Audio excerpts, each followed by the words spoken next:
नमस्कार, आप देख रहे हैं हिंद आवाज मीडिया और मैं हूं आपके साथ वैशाली। आइए रुक करते हैं आज की खास खबर पर। मुंबई से सटे जिला पालघर के मस्तान नाका टाकवा साईं बाबा मंदिर के नजदीक एक 35 वर्षीय महिला श्रीमती पुष्पा रामेश चौहान पर चाकू से हमला की खबर सामने। घटना सोमवार की बताई जा रही है। मनोर पुलिस घटना की जांच के बाद भारतीय न्याय संहिता के अलग अलग धाराओं में कुल 6 लोगों पर मामला दर्ज कर लिया। गुलफाम अहमद, शमीम अहमद, वसीम उर्फ बच्चा अहमद, नसीम अहमद, सलमान मिर्जा। उसके बाद बुधवार को विश्व हिंदू परिषद, बजरंग दल और ग्रामीणों द्वारा आरोपियों को जल्द से जल्द गिरफ्तारी की मांग मनोर पुलिस स्टेशन से की गई।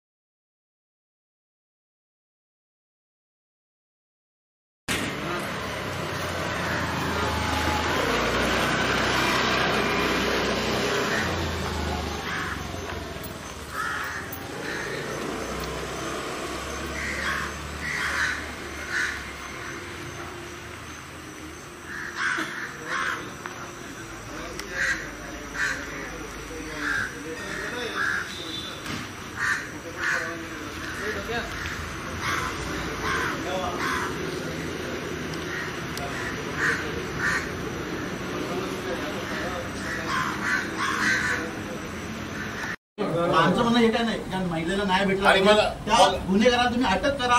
गावात तुम्ही एक महिलेला मारतो ना, खुल्या आम्हाला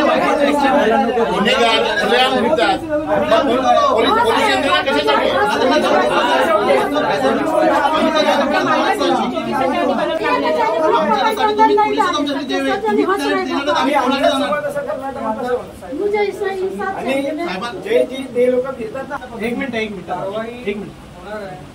आता कारवाई सांगितलेली आहे। जेव्हा वरिष्ठ डीवायएसपी साहेब पण येतील तेव्हा डीवायएसपी साहेबांनी पण स्वतः पर्सनल त्यांच्याकडे फोन केला होता, या केसेसमध्ये लक्ष देणार आहे आणि त्या केसमध्ये लक्ष देऊन ते पण त्याच्यामध्ये कारवाई करणार आहे। कारवाई झाली, कारवाई नाही झाली तेव्हा आपण घेराव करू बस। पण एवढं